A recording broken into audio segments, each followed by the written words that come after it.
आह्वान के लिए हम वचन सुनेंगे।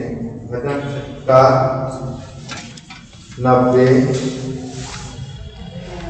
उसका 10 और 12 पद।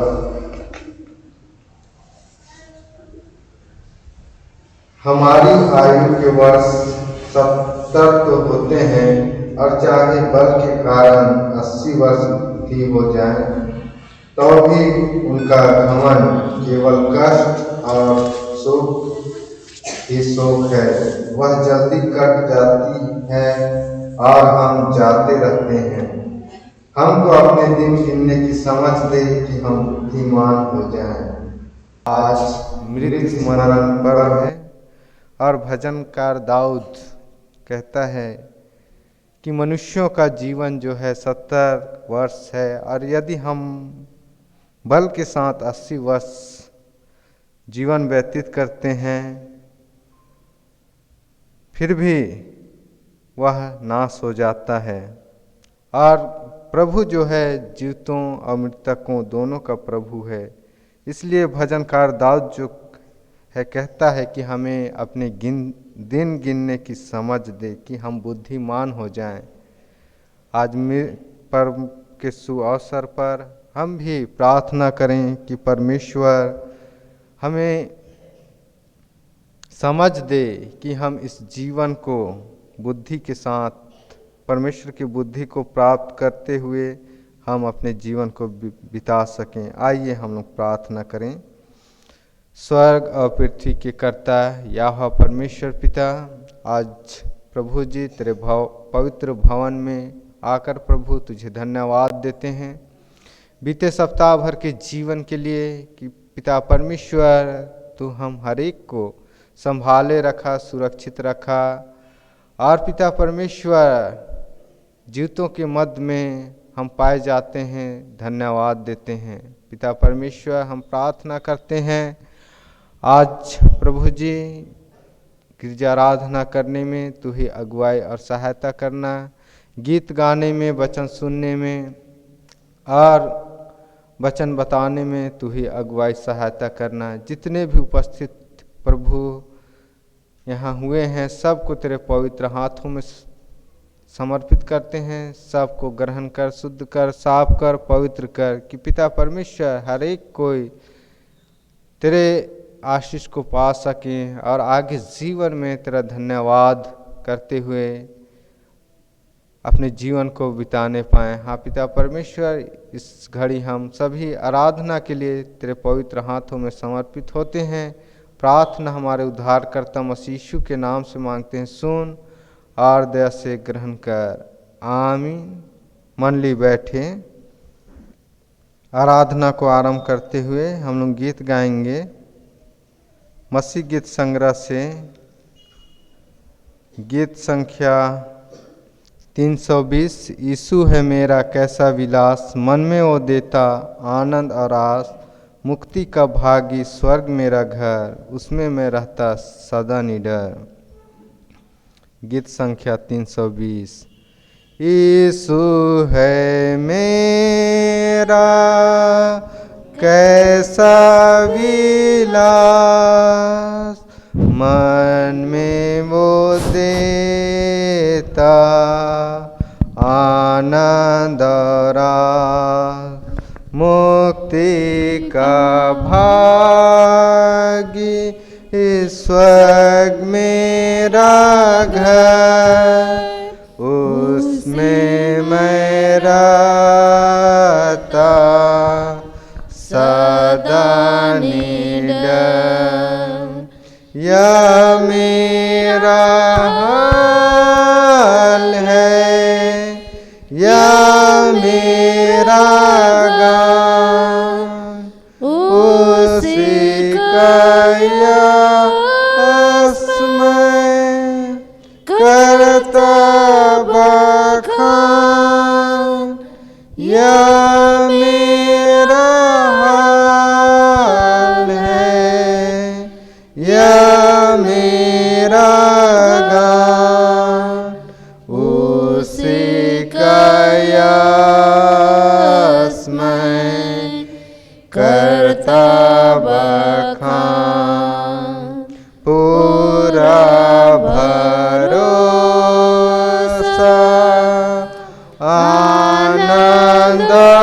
सुख मुझे है ना चिंता न दुख, कृष्ण ही हुआ दया का ज्ञान, दूत कनप करते प्रेम का बखान। या मेरा हाल है या मेरा गान, उसी का यश मैं करता बखान। या मेरा हाल है या मेरा गान, उसी का यश मैं करता बखान। कृष्ण पर मैं रखता पूरा विश्वास, रहता सुरक्षित उसी के पास, उसी के प्रेम से पाता विश्राम। जाऊंगा अंत में स्वर्गीय धाम। या मेरा हाल है या मेरा गान, उसी का यश मैं करता बखान। या मेरा हाल है या मेरा गान, उसी का यश मैं करता बखान। मंडली उठे।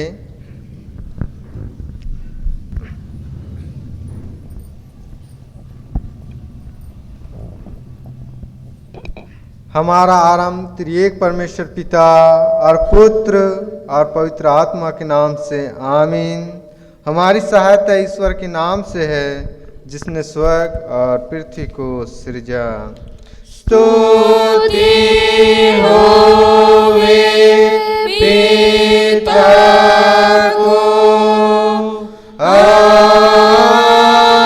पुत्र को और पवित्र आत्मा को, जैसा हुआ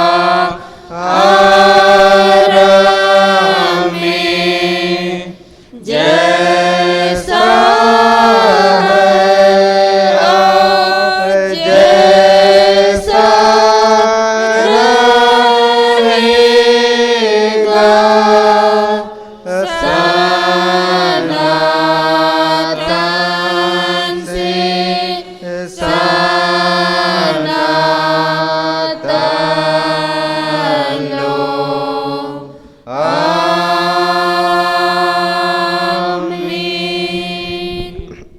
हम ईश्वर के सामने अपने पापों को दीनताई से मान लें। हे सर्वशक्तिमान ईश्वर दयालु पिता, हम दीनताई से अपने सब पाप और अपराधों को तेरे सम्मुख मान लेते हैं। तू अपने प्रिय पुत्र हमारे प्रभु यीशु ख्रिस्ट के कारण हम पर दया दृष्टि कर और हमारे सब पापों को क्षमा कर। आमीन। प्रभु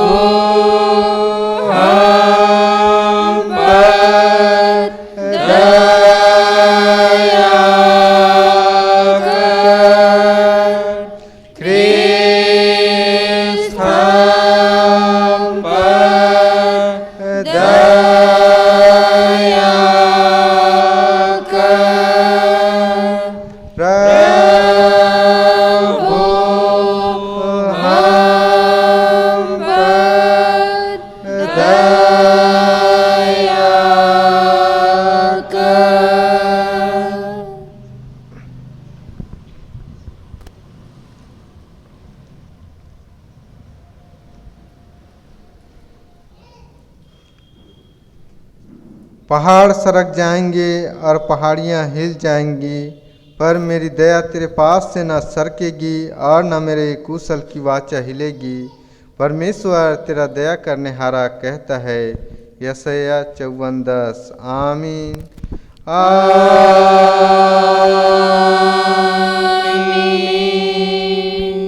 मंडली उठे। सबसे ऊंचे स्थान में ईश्वर का गुणानुवाद हो। और पृथ्वी पर कुशल और मनुष्यों में प्रसन्नता हो।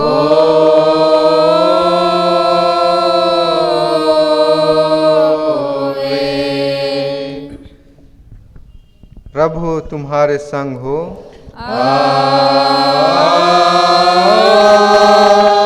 तेरे आत्मा के संग। आइए हम प्रार्थना करें।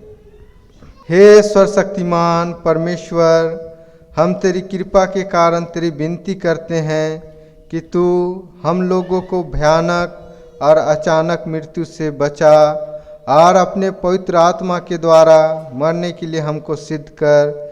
हे विश्वस्त परमेश्वर, ऐसा कर कि हम तुझसे डरते हुए जिएं, तेरा अनुग्रह पर विश्वास करें, कुशल के साथ इस संसार से विदा हों, समाधि में तेरी रक्षा से चैन पाएं, तेरे सामर्थ्य के द्वारा जी उठें और अपने प्रभु यीशु ख्रिस्त के कारण अनंत जीवन को प्राप्त करें, जो पुत्र और पवित्र आत्मा के संग सदा से सदा लो धन्यवाद और आदर और महिमा पाने के योग्य है।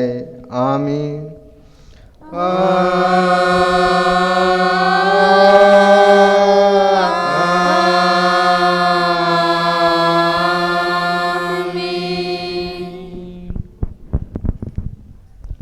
आज के लिए ठहराया गया पहला पाठ वचन जो हमें मिलता है लूका रचित सुसमाचार उसका 12 अध्याय 35 पद से लेकर 46 पद तक।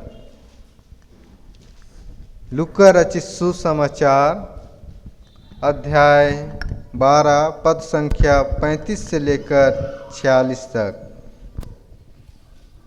हम लोग प्रतिवाद करते हुए पढ़ेंगे।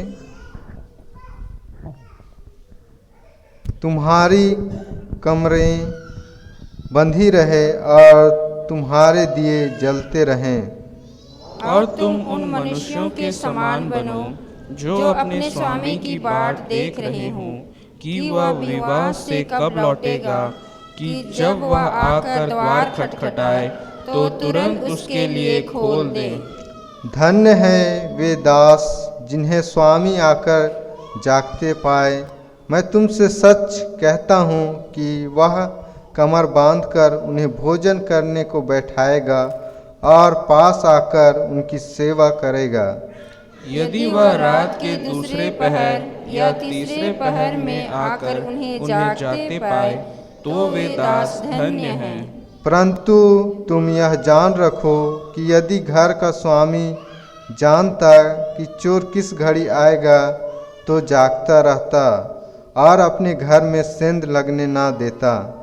तुम भी तैयार रहो, क्योंकि जिस घड़ी तुम सोचते भी नहीं उसी घड़ी मनुष्य का पुत्र आ जाएगा। तब पतरस ने कहा, हे प्रभु, क्या यह दृष्टांत तू हम ही से या सब से कहता है?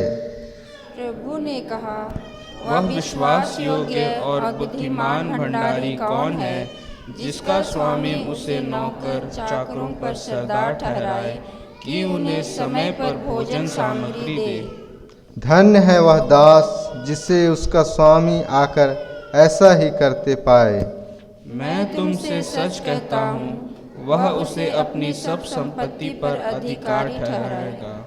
परंतु यदि वह दास सोचने लगे कि मेरा स्वामी आने में देर कर रहा है और दासियों को मारने पीटने लगे और खाने पीने और पियक्कड़ होने लगे, तो उस दास का स्वामी ऐसे दिन जब वह उसकी बाट जोहता ना रहे और ऐसी घड़ी जिसे वह जानता ना हो आएगा और उसे भारी दंड देकर उसका भाग अविश्वासियों के साथ ठहराएगा।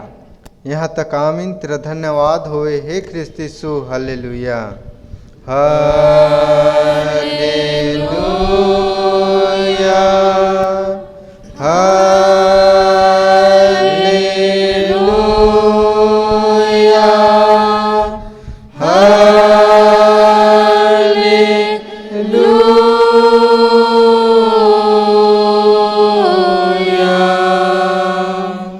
अब हम समस्त ख्रिस्तानी कलीसिया के संग अपना महापवित्र विश्वास मान लेके यूँ कहें, मैं विश्वास करता हूँ परमेश्वर पिता पर, जो स्वर्ग और पृथ्वी का सर्वशक्तिमान सृजनहार है, और उसके इकलौते पुत्र अपने प्रभु यीशु ख्रिस्त पर, जो पवित्र आत्मा से गर्भ में आया, कुंवारी मरियम से उत्पन्न हुआ, पंतुस पिलातुस की आज्ञा से दुख उठाया, क्रूस पर चढ़ाया गया, मर गया और गाड़ा गया, पाताल में उतरा, तीसरे दिन मृतकों में से जी उठा, स्वर्ग पर चढ़ गया और परमेश्वर सर्वशक्तिमान पिता के दाहिने हाथ बैठा है, जहाँ से वह जीवितों और मृतकों का विचार करने को फिर आएगा। मैं विश्वास करता हूँ पवित्र आत्मा पर, एक ही पवित्र ख्रिस्तानी कलीसिया, पवित्रों की संगत पर, पापों की क्षमा, एक ही जी उठने और अनंत जीवन पर। आमीन आमीन आमीन।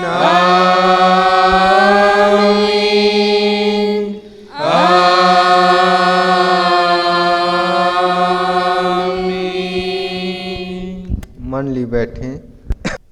हम लोग गीत गाएंगे मसीह गीत संग्रह से, गीत संख्या 159, गीत संख्या 159 159। क्रोध का दिन है आने वाला और विचारक द्वार पर है, जाग और उठ जो सोने वाला, भाग भाग सदोम जलता है। सोने से कुछ लाभ न होगा, ठट्ठे का ना समय, जो सदोम में रहेगा उसके साथ जल जाएगा। क्रोध का दिन है आने वाला और विचारक द्वार पर है, जाग और उठ जो सोने भाग भाग सदोम जलता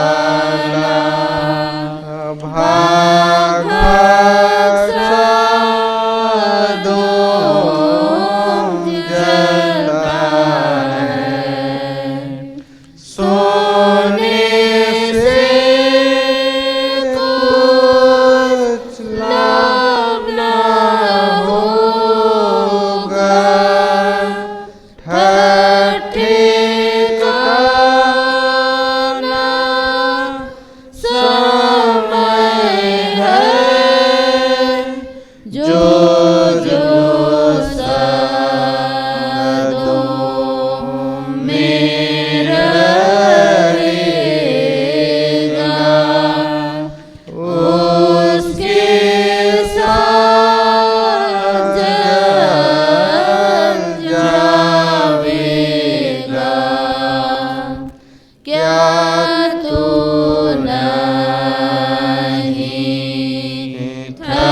था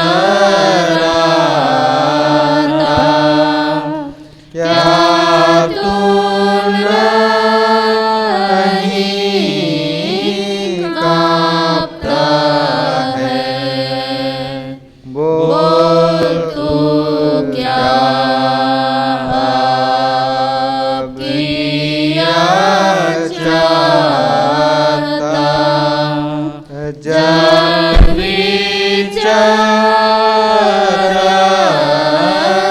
निकट है, जिसका नाम तू झूठ से लेता, जिसका बैरी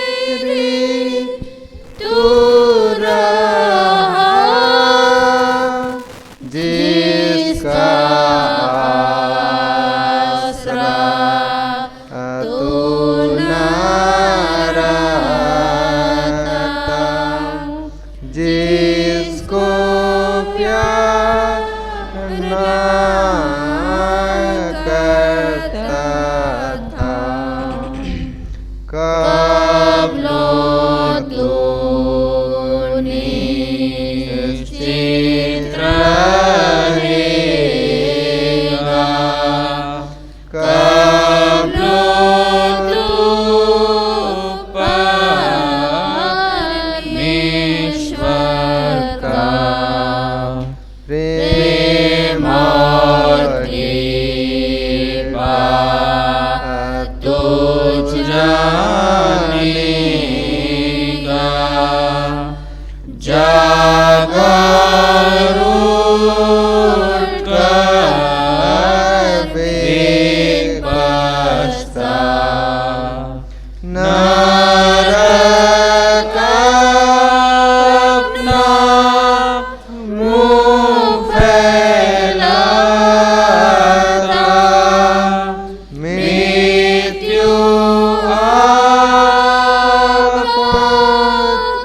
पहुँची है, कानों में सब दूर से आता, न्यायी आने वाला है, फिर हे प्राण जो भटक गया, अभी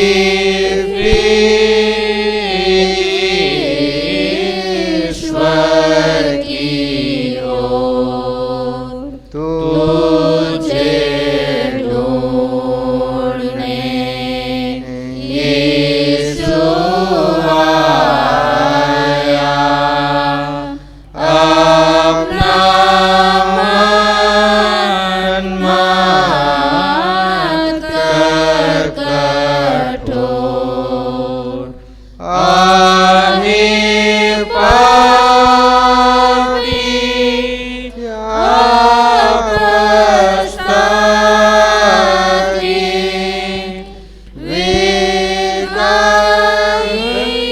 यीशु ख्रिस्त के पास और निर्भय हो, सब कुछ त्याग के यीशु ख्रिस्त पर कर विश्वास। मंडली उठे।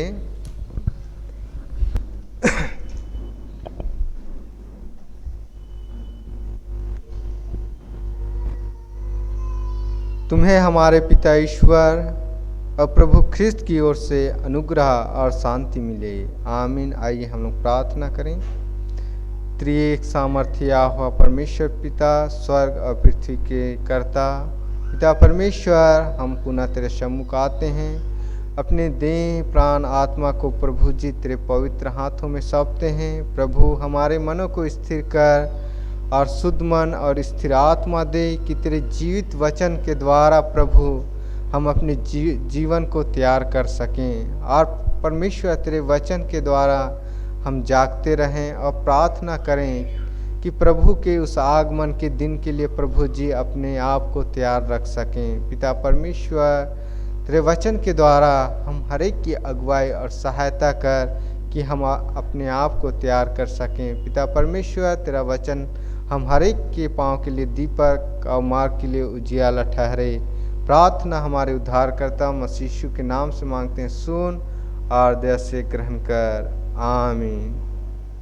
आज के लिए ठहराया गया उपदेश वचन, जो समस्त गोस्नर कलीसिया का उपदेश वचन है, हमें मिलता है पतरस की दूसरी पत्री अध्याय 3 पद संख्या 8 से लेकर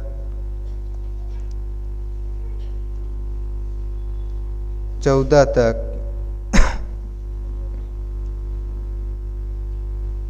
पतरस की दूसरी पत्री अध्याय 3 पद संख्या 8 से लेकर 14 तक।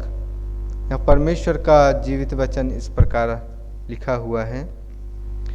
हे प्रियों, यह बात तुमसे छिपी न रहे कि प्रभु के यहाँ एक दिन 1000 वर्ष के बराबर है और 1000 वर्ष एक दिन के बराबर है।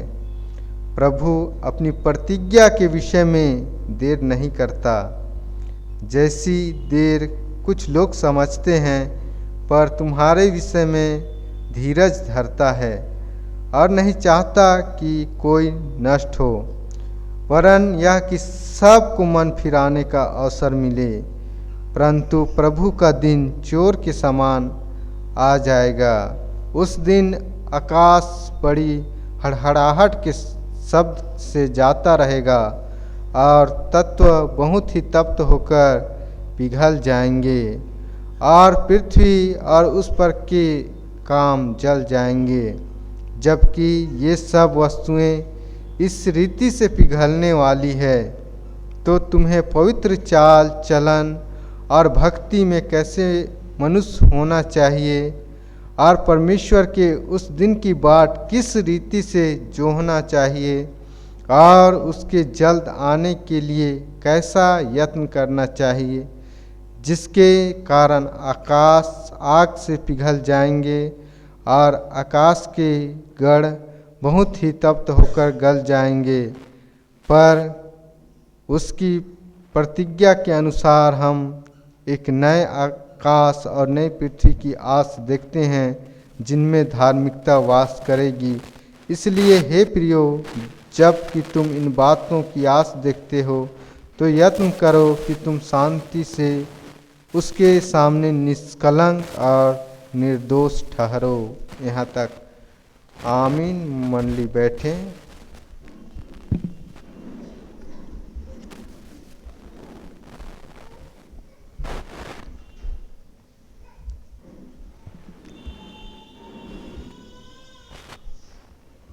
मसीह में उपस्थित प्रियों,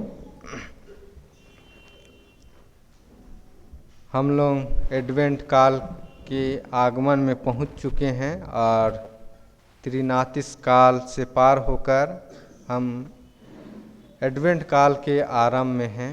और आज जो एडवेंट काल के पहले सप्ताह को मृत स्मरण पर्व के नाम से जाना जाता है, और गोस्नर कलीसिया में आज के इतवार को मृत स्मरण पर्व के रूप में ठहराया गया है। मसीह में प्रियों, इस संसार में प्रभु हरेक को जन्म के द्वारा भेजता है और मृत्यु के द्वारा हम सबों को सनातन विश्राम के लिए अपने पास बुला लेता है। और बाइबल कहती है कि हम नासमान बोए जाते हैं, अविनाशी उठाए जाते हैं, अनादर सहित बोए जाते हैं, सामर्थ्य सहित उठाए जाते हैं, प्राणिक देह बोए जाते हैं, आत्मिक देह उठाए जाते हैं। पहला कोरिन्थ उसका 15 से 43 और 44 में हम पाते हैं। कहने का तात्पर्य है कि हमारा जीवन जो है प्रभु पर आधारित है। हमारा यह जीवन जो है प्रभु पर आधारित है। हम अपने जीवन को अपने बल, बुद्धि, ज्ञान, सामर्थ्य से और आर्थिक संसाधनों से भी नहीं बचा सकते। हमारा यह जीवन है, हम इस जीवन को बचा नहीं सकते। हम अपना बुद्धि को इस्तेमाल कर लें, चाहे जितना बल लगा लें, जो भी संसार में संसाधन है हर एक का इस्तेमाल कर लें, लेकिन हम अपने आप को नहीं बचा सकते। इसलिए हमारा जो जीवन है परमेश्वर पर आधारित है।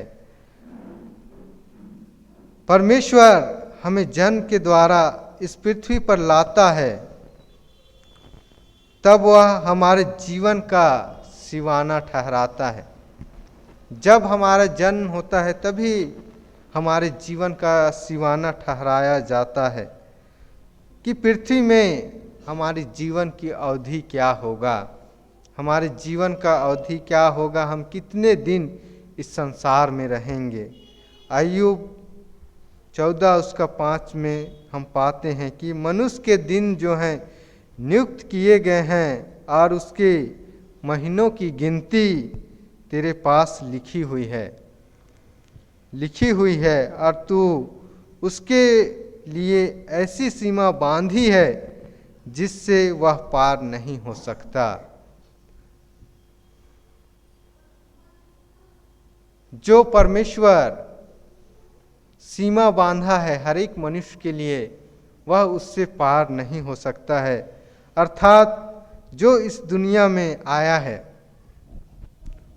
उसे इस दुनिया से जाना भी होगा। परंतु मसीह में प्रियों, हम मसीही लोगों के लिए मृत्यु जो है जीवन का अंत नहीं है। मृत्यु जीवन का अंत नहीं है और हम मृत्यु को जीवन का अंत नहीं मानते हैं, वरन मृत्यु जो है सनातन विश्राम में जाने का एक द्वार है। सनातन विश्राम में जाने का एक द्वार है। इसलिए हमारे विश्वासी लोग जो इस संसार से विदा होकर चले गए हैं, उन्हें आज हम याद करते हैं और उनके आदर्शों को अपने पालन करने का अपने परिवार एवं समाज में बरकरार रखते हैं। उनके आदर्शों को हम स्मरण करते हैं और उन आदर्शों के अनुसार चलने का प्रयास करते हैं।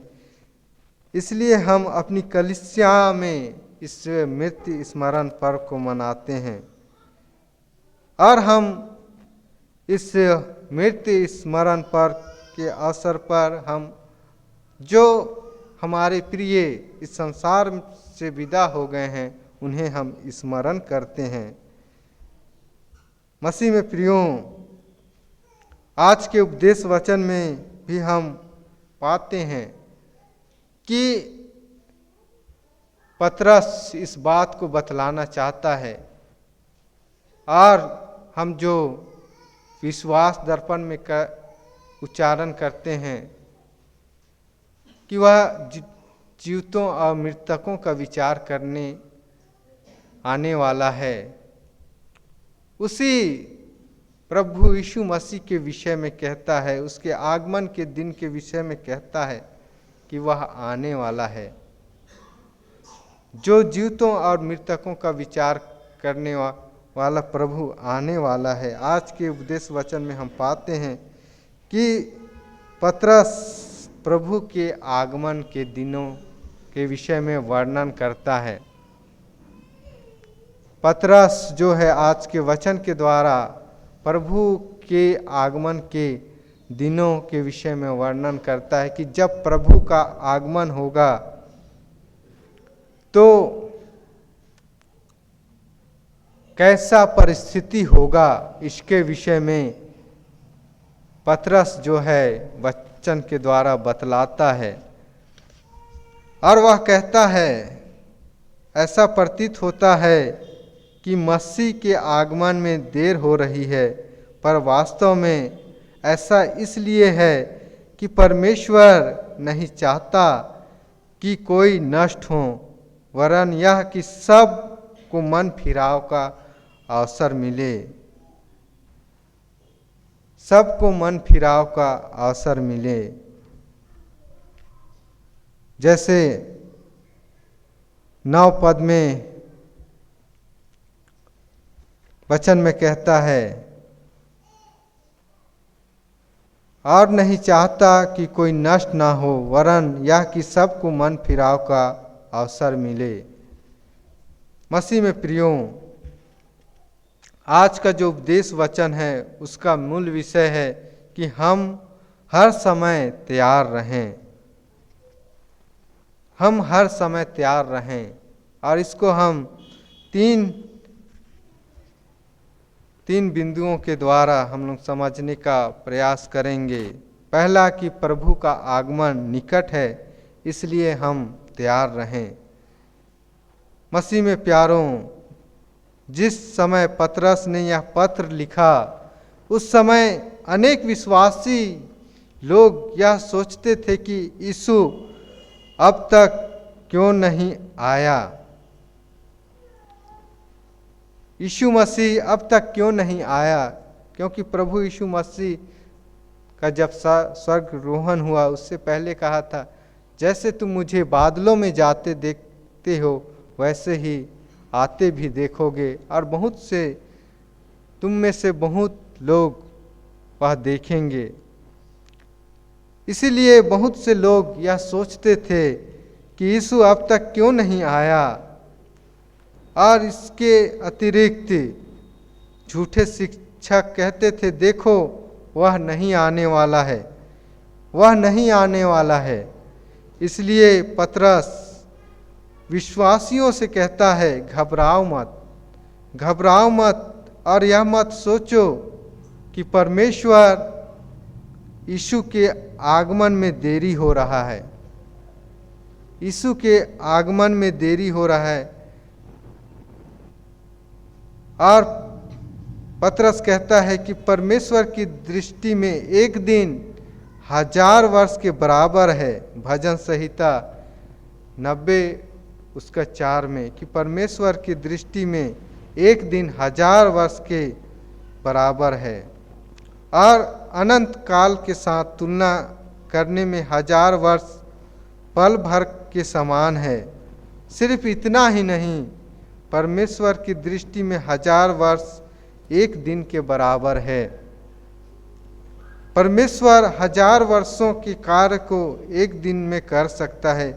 इसलिए परमेश्वर अपना काम हमारे विचारों के अनुसार नहीं, बल्कि अपने समय के अनुसार, परमेश्वर अपना काम अपने समय के अनुसार करेगा। हमें उत्तेजित होने और घबराने की आवश्यकता नहीं है। परमेश्वर जो प्रतिज्ञा की है उसे वह पूरा करेगा। परमेश्वर जो भी प्रतिज्ञा किया है वह पूरा करेगा। हम देखते हैं कि पवित्र शास्त्र में जो भी भविष्यवाणी यीशु मसीह के विषय में किया गया था, वह हर एक भविष्यवाणी पूरा हुई है।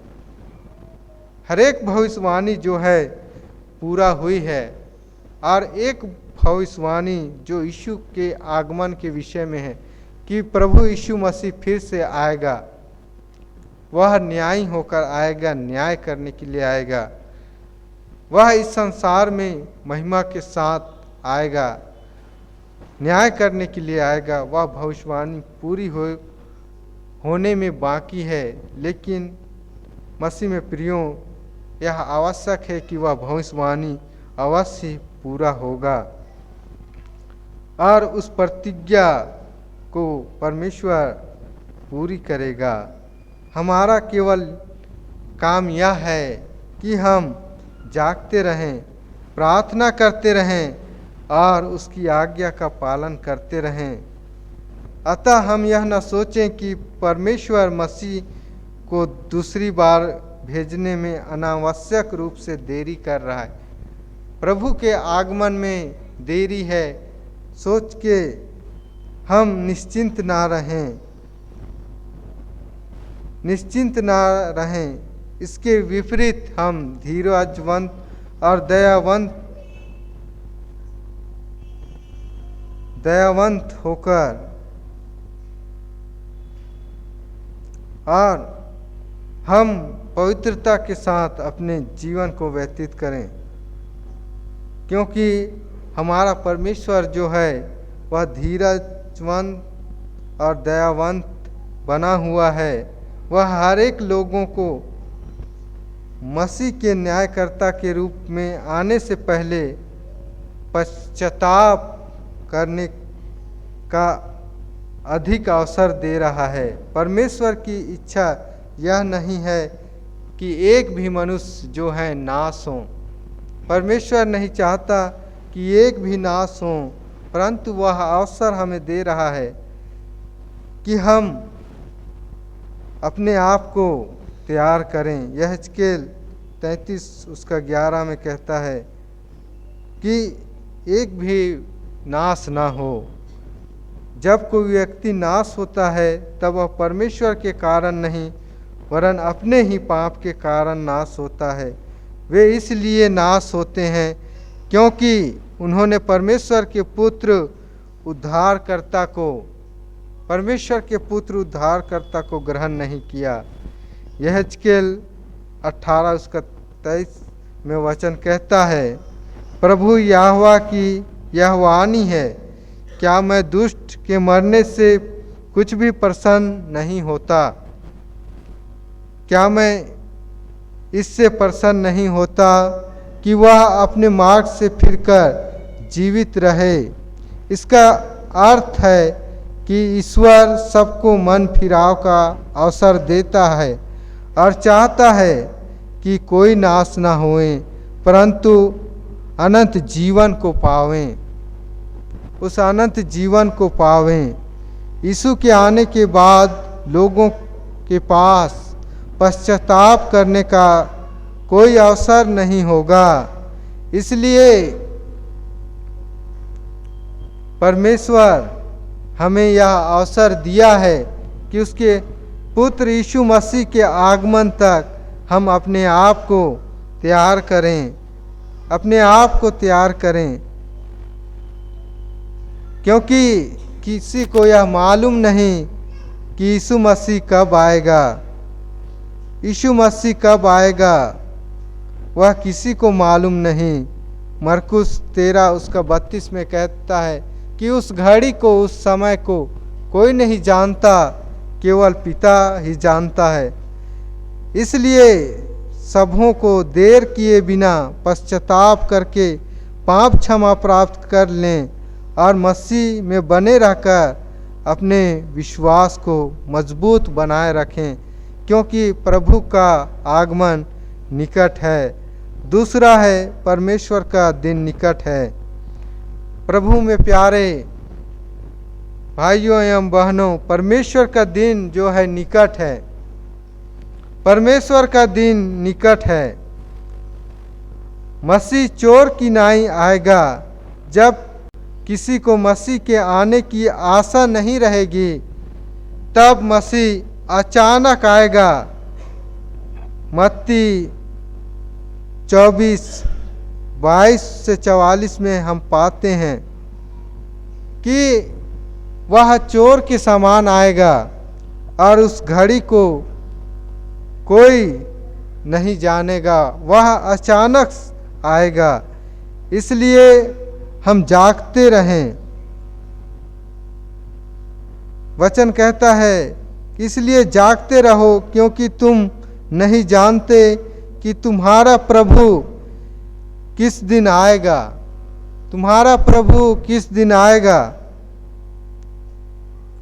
परंतु यह जान लो कि यदि घर का स्वामी जानता कि चोर किस पहर आएगा तो जागता रहता और चोर को सेंध लगाने ना देता। इसलिए तुम भी तैयार रहो, क्योंकि जिस घड़ी के विषय में तुम सोचते भी नहीं हो, उसी घड़ी मनुष्य का पुत्र आएगा। जब मसीह फिर से आएगा, तब स्वर्ग और पृथ्वी की शक्तियाँ हिलाई जाएंगी। मसीह के पुनर्आगमन के विषय में यशायाह 34:4 में हम पाते हैं, आकाश के तारे गण जाते रहेंगे, आकाश कागज के समान लपेटा जाएगा। जैसे दाखलता या अंजीर के पत्ते मुरझाकर गिर जाते हैं, वैसे ही उसके तारे गण धुंधले होकर जाते रहेंगे। कहने का अर्थ यह है कि जिस प्रकार परमेश्वर ने एक बार जल के द्वारा संसार का न्याय किया था, उसी प्रकार वह फिर से संसार का न्याय आग से करेगा, और आग से पृथ्वी पूरी तरह नष्ट कर दी जाएगी। पृथ्वी आग से नष्ट कर दी जाएगी। यह जानते हुए कि यीशु संसार का न्याय करने शीघ्र आएगा, हमें पवित्र और भक्तिपूर्ण जीवन को व्यतीत करना है, अन्यथा हम भी संसार के साथ दंड प्राप्त करेंगे। परमेश्वर का वचन रोमी 13 उसका 11-12 में ऐसा मिलता है, समय को पहचाने, समय का पहचान कर ऐसा ही करो। इसलिए अब तुम्हारे लिए नींद से जाग उठने की घड़ी आ पहुंची है, क्योंकि जिस समय हमने विश्वास किया था, उस समय के विचार से अब हमारा उद्धार निकट है। रात बहुत बीत गई है और दिन निकलने पर है, इसलिए हम अंधकार के कामों को त्याग कर ज्योति के हथियार बांध लें। इस वचन के अनुसार हम भी प्रभु का दिन निकट है। हमें न्याय आसन में खड़े होने के पहले उद्धारकर्ता मसीह में समर्पित हो जाना है चाहिए, ताकि न्याय के दिन दंड के भागी ना हो। उस न्याय के दिन दंड का भागी ना हो। मसीह में प्रियों, वह दिन निकट है, वह समय निकट है।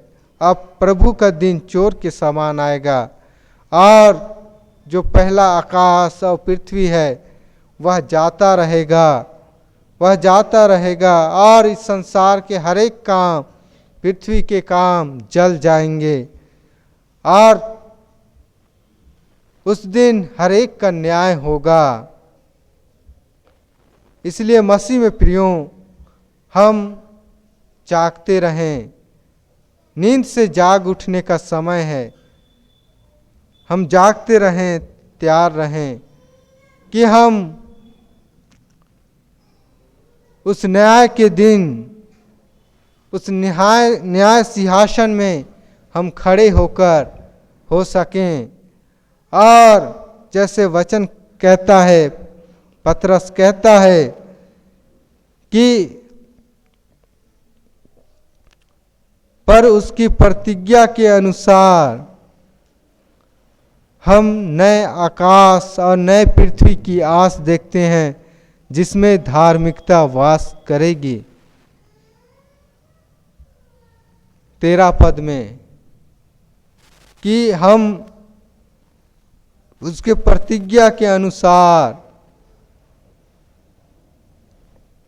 एक नए आकाश और नए पृथ्वी की आस देखते हैं, जिसमें धार्मिकता वास करेगी।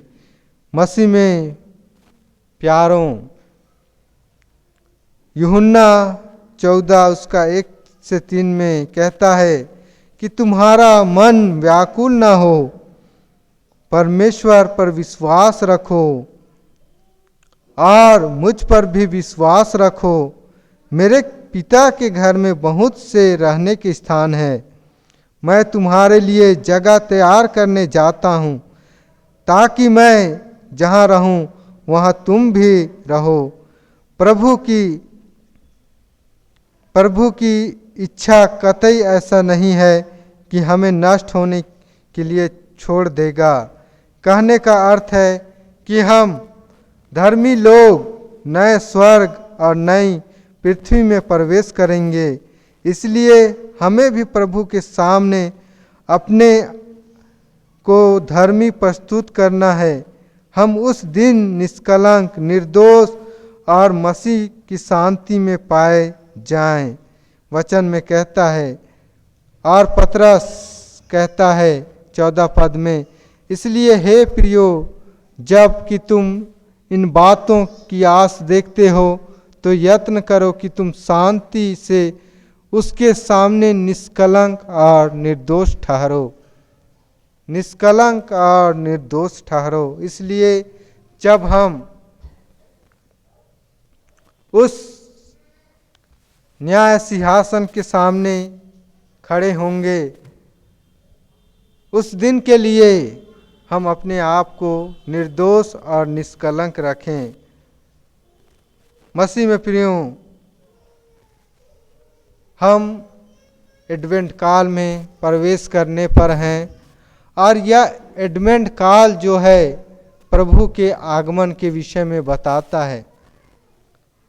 और ये एडवेंट काल जो है हम हरेक के लिए तैयारी का काल होता है। और एडवेंट काल जो है प्रभु के उस आगमन के विषय में भी बतलाता है कि प्रभु एक बार इस संसार में आया पाप से छुटकारा और उद्धार देने के लिए, जगत में मनुष्य धारण करने आया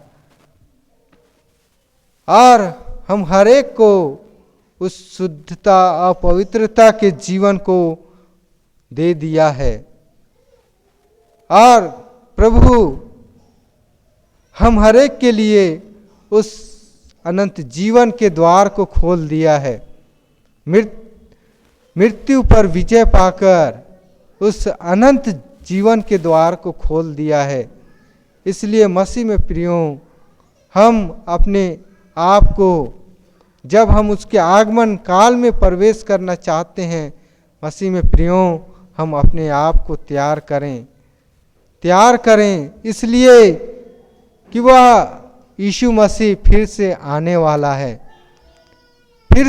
वाला है। पहला आगमन यीशु मसीह का दीनता के साथ हुआ। वह दीन और नम्र होकर, वह एक मनुष्य होकर, दीन और नम्र होकर जगत में आया। लेकिन अब यीशु मसीह आएगा, वह दीन होकर नहीं परंतु न्यायी होकर, वह राजा के समान आएगा, महिमा के साथ आएगा, असंख्य दूतों के साथ आएगा और लोगों का न्याय करने के लिए आएगा। और उस समय के विषय में हम लोगों ने वचन में सुना कि जो पृथ्वी है वह जाता रहेगा, आकाश में बड़ी हड़हड़ाहट होगी और पृथ्वी के हर एक काम जो है जल जाएंगे। इसलिए मसीह में प्रियो, हमें यह अवसर मिला है। हम यह ना सोचें कि यीशु मसीह कब आएगा, पता नहीं यीशु मसीह कब आएगा। 2000 वर्ष साल हो गए, यीशु मसीह नहीं आया। मसीह में प्रियो, पवित्र शास्त्र में जो भविष्यवाणी प्रभु यीशु मसीह के विषय में कहा गया है वह अवश्य पूरा होगा और वह समय, वह घड़ी जो है चोर के समान आएगा और उस समय को कोई नहीं जानता, केवल पिता जानता है।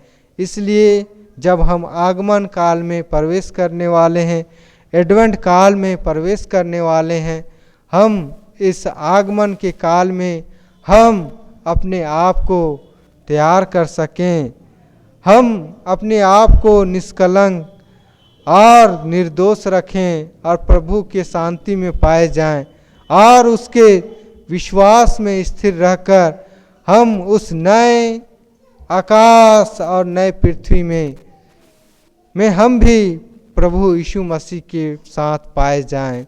इसलिए मसीह में प्रियों, जो अवसर और समय हमें दिया गया है, हम इस अवसर को समझें और अपने जीवन को तैयार करें, क्योंकि प्रभु चाहता है कि कोई भी नाश ना हो, एक भी नाश ना हो। इसलिए मसीह में प्रियों, हम अपने आप को इस आगमन काल में तैयार करें, अपने आप को सिद्ध करें कि हम भी सिद्ध पाए जाए उस नए पृथ्वी जिसकी हम आस देखते हैं, और आकाश जिसकी हम आस देखते हैं, और जिसमें धार्मिकता वास करती है, जिसमें आनंद, खुशी, चैन है। ना वहाँ फिर मृत्यु होगी, ना भूख, ना प्यास होगी, वहाँ आनंद ही आनंद होगी। हम उस नए आकाश और पृथ्वी में हम प्रभु यीशु मसीह के साथ सदा सर्वदा राज करने पाएं। इसलिए हम समय को, अवसर को बहुमूल्य जानते हुए हम अपने आप को तैयार कर सकें। परमेश्वर इस वचन के द्वारा अधिकाई से आशीष देवे। आमीन। आइए हम लोग प्रार्थना करें। पिता, पुत्र और पवित्र आत्मा, प्रभु हम पूरा तेरे सम्मुख आते हैं, प्रार्थना करते हैं। पिता परमेश्वर, जो भी वचन प्रभु जी हमने सुना, होने दे परमेश्वर पिता कि हम तेरे पुत्र के द्वितीय आगमन के लिए हम अपने आप को तैयार कर सकें, सिद्ध कर सकें। पिता परमेश्वर हमें बल दे, सामर्थ दे। पिता परमेश्वर हमें अपने दिन गिनने की समझ दे कि हम अपने दिन को बुद्धिमानी के साथ बिता सकें। और पिता परमेश्वर हम यह ना सोचें कि आने में लेट है और हम सांसारिकता में लिप्त रहें। हाँ पिता परमेश्वर, हमें पवित्र आत्मा की अगुवाई और सहायता दे कि हम अपने दिन को ध्यान से बिताएं, और पिता परमेश्वर उस स्वर्गीय जीवन को, स्वर्गीय आनंद को, स्वर्गीय खुशी को हम पा सकें जिसे तू देना चाहता है। पिता परमेश्वर, हम तो कमज़ोर और दुर्बल मनुष्य हैं। हम कई प्रकार की कमजोरियाँ और दुर्बलताओं से घिरे हैं, और पिता परमेश्वर हम पाप में गिर जाते हैं। हमें बल और सामर्थ दे कि हम तेरे बल और सामर्थ को पाकर बलवंत होकर उस धार्मिकता में अपने आप को सिद्ध कर सकें और तेरे राज में भागीदार हो सकें। हाँ पिता परमेश्वर, प्रार्थना हमारे उद्धारकर्ता मसीह यीशु के नाम से मांगते हैं, सुन और दया से ग्रहण कर। आमीन। और ईश्वर की शांति जो समस्त ज्ञान से ऊर्ध्व है, ख्रिस्त यीशु में प्रत्येक के हृदय और मन की रक्षा करे। आमीन। मंडली उठे, हम लोग धन्यवादी अभिलाषी वेदी के सम्मुख आवें और हम पुकार की बातों को भी प्रार्थना करेंगे। धन्यवाद के लिए वचन ग्रहण करें। भजन संहिता 106, भजन संहिता 106। याह की स्तुति करो, यहोवा का धन्यवाद करो, क्योंकि वह भला है और उसकी करुणा सदा की है। आइए हम लोग प्रार्थना करें। प्रेमी, दयालु, अनुग्रहकारी परमेश्वर पिता, हम धन्यवाद के साथ तेरे सम्मुख आते हैं, धन्यवाद देते हैं पिता परमेश्वर, तेरे दया के लिए, तेरे अनुग्रह के लिए, तेरे आशीष के लिए कि पिता परमेश्वर तू बहुतायत का आशीष अपने बेटा बेटियों के जीवन में दिया है। और पिता परमेश्वर, कितनों को बहुतायत के आशीषों से प्रभु जी आशीषित किया है, वे सभी प्रभु तेरे सम्मुख आते हैं, तेरे वेदी के सम्मुख आते हैं, धन्यवाद का बलिदान अर्पण करते हैं। पिता परमेश्वर, हर एक के धन्यवादी मनों को तू ग्रहण कर। कितनों को पिता परमेश्वर तूने जन्मदिन देखने का अवसर दिया। कुमारी श्वेता साहू का आज जन्मदिन है। पिता परमेश्वर तो बीते समय, बीते जीवन में, बीते सालों में परमेश्वर पिता संभाल कर रखा और नए वर्ष में ले पहुंचाया है। पिता परमेश्वर हम प्रार्थना करते हैं जैसे बीते समय, बीते जीवन में प्रभु उसके संग साथ रहा, आने वाले पूरे 365 दिन नए वर्ष में पिता परमेश्वर तो उसके साथ होना और पिता परमेश्वर उत्तम उत्तम आशीषों से उनके जीवन को आशीषित करना। हाँ पिता परमेश्वर, वैसे ही कितने भाई बहन हैं जो अपने जन्मदिन देखने पाए, शादी सालगिरह देखने पाए, धन्यवाद देते हैं। कितने पिता परमेश्वर कितनों की यात्रा को सफल किया, उसके लिए धन्यवाद देते हैं। कितने घर परिवार में पिता परमेश्वर तू नए नए चीज़ वस्तुओं को दिया है, उसके लिए धन्यवाद देते हैं।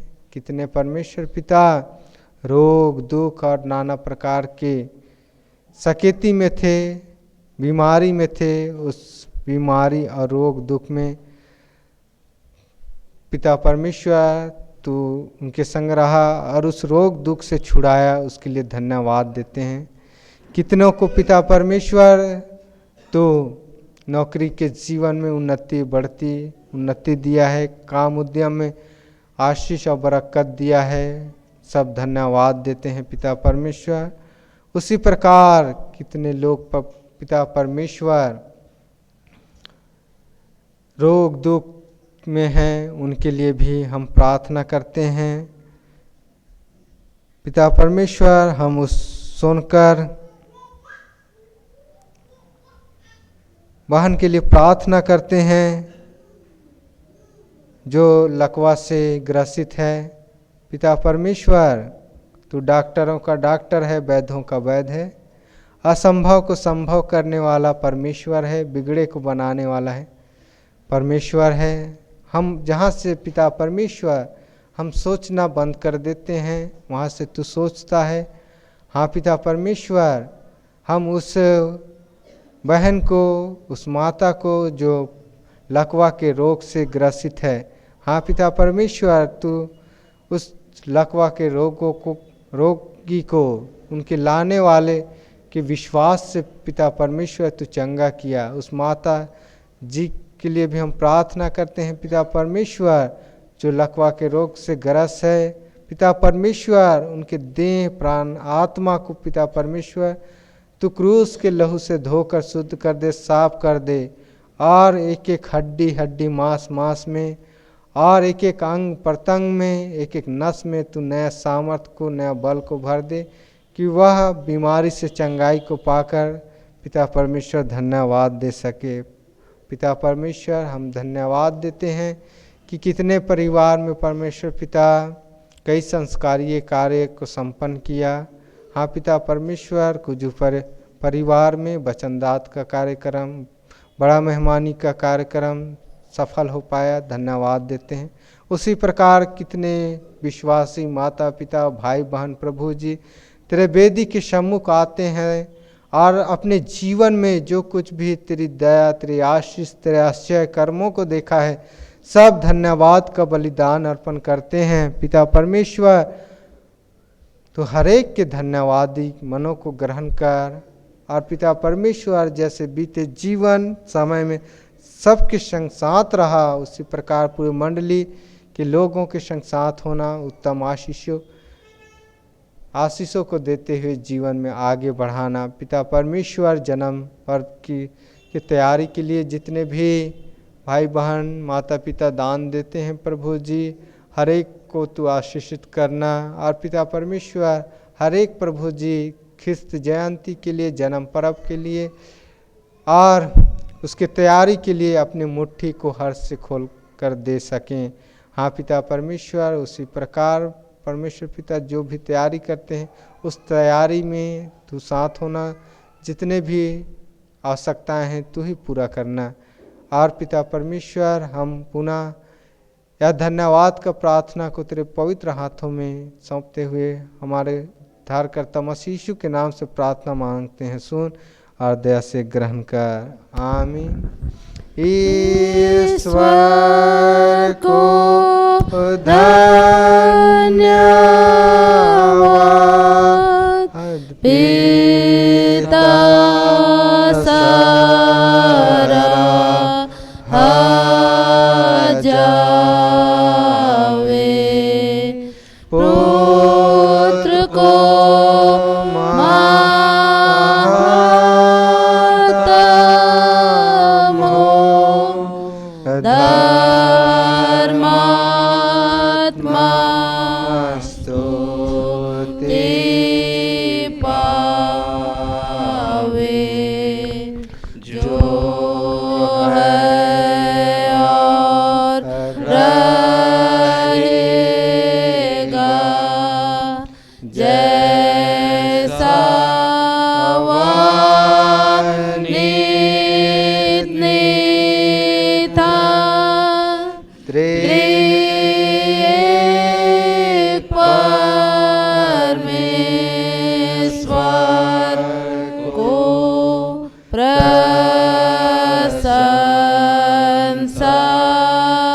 हो सदा।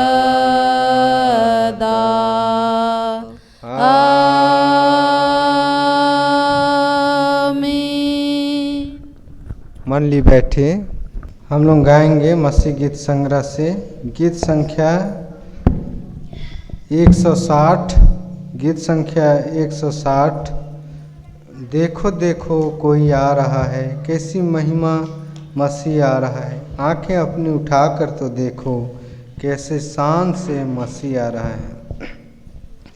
देखो देखो कोई आ रहा है, कैसी महिमा मसीह आ रहा है।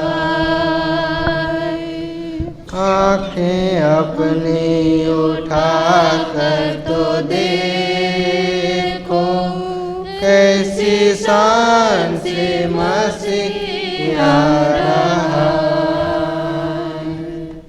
वह भी कैसी सवारी है, देखो आसमां की बेदारी तो देखो। वो भी कैसी सवारी है, देखो आसमां की बेदारी तो देखो।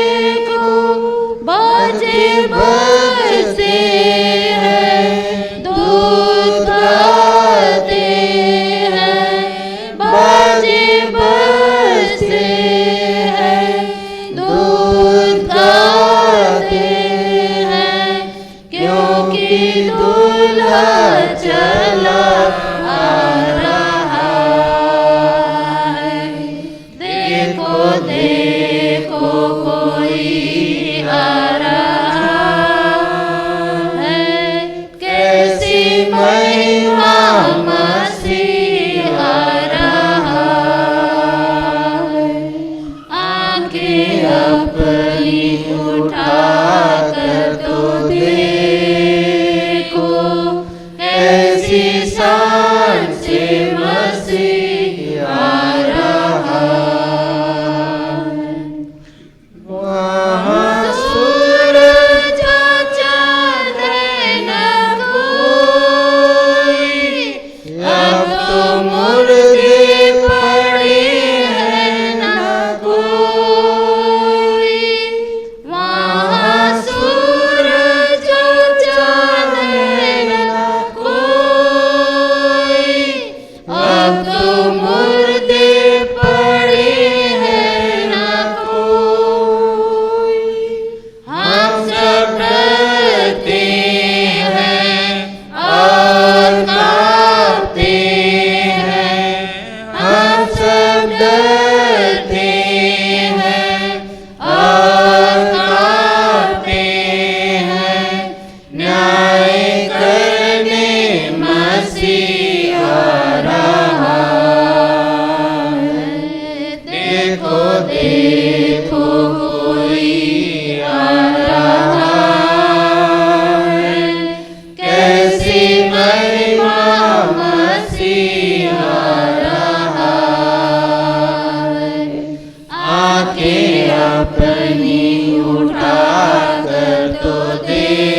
मसीहा रहा है। आंखें अपनी उठा कर तो देखो, कैसी शान से मसीहा रहा है। अब नहीं है वह कांटों का मुकुट, वह तो पहने है महिमा का मुकुट। अब नहीं है वह कांटों का मुकुट, वह तो पहने है महिमा का मुकुट। कैसी प्यारी दुल्हन जो सिंगारी हुई, कैसी प्यारी दुल्हन जो सिंगारी हुई, जिसको लेने मसीहा रहा है। देखो देखो कोई आ रहा है, कैसी महिमा मसीहा रहा है। आंखें अपनी उठा कर तो देखो, कैसी शान से मसीहा रहा है। मंडली उठे। आइए हम इन दानों को अर्पण करते हुए अंतिम प्रार्थना करेंगे।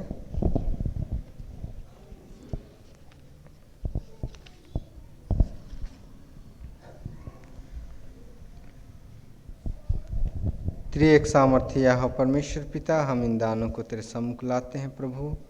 इन दानों को ग्रहण कर, जिस भंडार से लाया गया है उस भंडार को भरा पूरा रख। जितनों ने यह दान अर्पण किए हैं प्रभु जी, हर एक को अपनी स्वर्गीय आशीषों को संत में प्रदान कर, कि किसी के जीवन में किसी भली वस्तु की घटी ना होने पाए।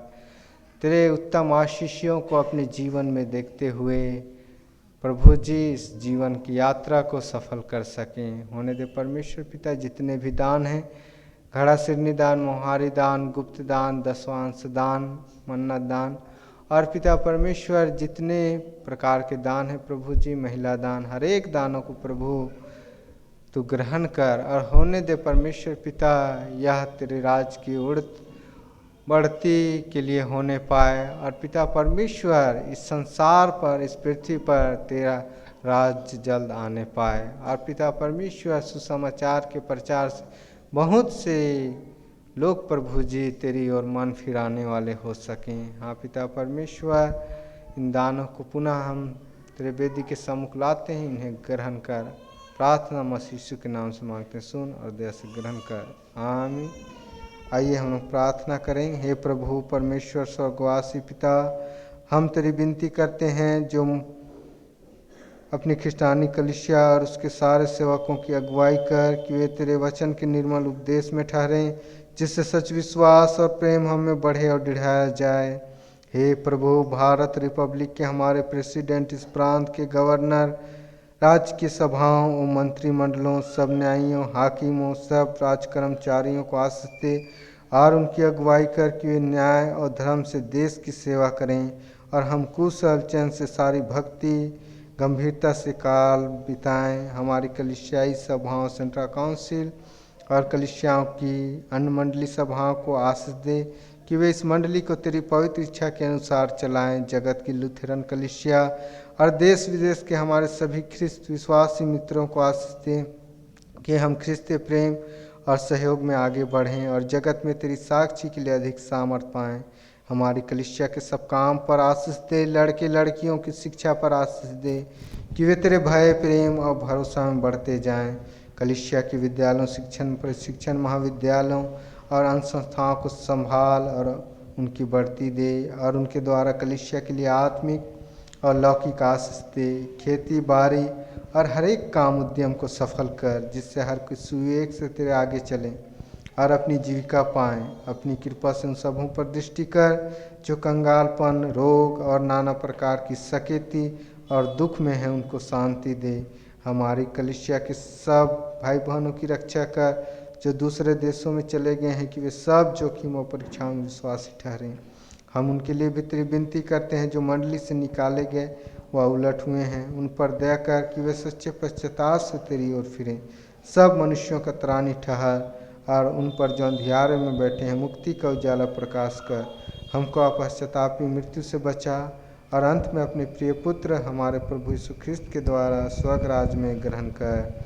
हे हमारे पिता, तू जो स्वर्ग में है, तेरा नाम पवित्र किया जावे, तेरा राज आए, तेरी इच्छा स्वर्ग में वैसे पृथ्वी पर भी होवे। हमारे प्रतिदिन की रोटी आज हमको दे और हमारे अपराधों को क्षमा कर, जैसे हम भी अपने अपराधियों को क्षमा करते हैं। और हमको परीक्षा में न डाल, परंतु बुराई से बचा, क्योंकि राज्य और पराक्रम और महिमा सदा तेरी है। आमीन।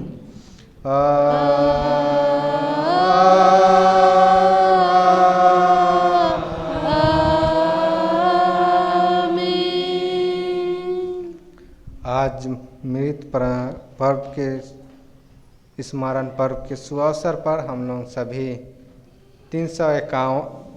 451 गीत को एक पद और कोरस गाएंगे। हम विश्वास से एक देश देखते हैं, जो इस पृथ्वी से है शोभायमान, वहाँ यीशु का राहत तैयार, मेरे लिए एक रहने का स्थान। थोड़ी देर में वहाँ प्यारो जाके हम सब मिलेंगे। थोड़ी देर में वहाँ प्यारो जाके हम सब मिलेंगे। अब त्रिएक ईश्वर का आशीर्वाद विश्वासी और दिन मन से ग्रहण कर। परमेश्वर तुझे आशीष देवे और तेरी रक्षा करे। परमेश्वर अपना मुख तुझ पर प्रकाश करे और तुझ पर अनुग्रह करे। परमेश्वर अपना मुख तुझ पर प्रकाश करे और तुझे कुशल देवे। आमीन। आमीन।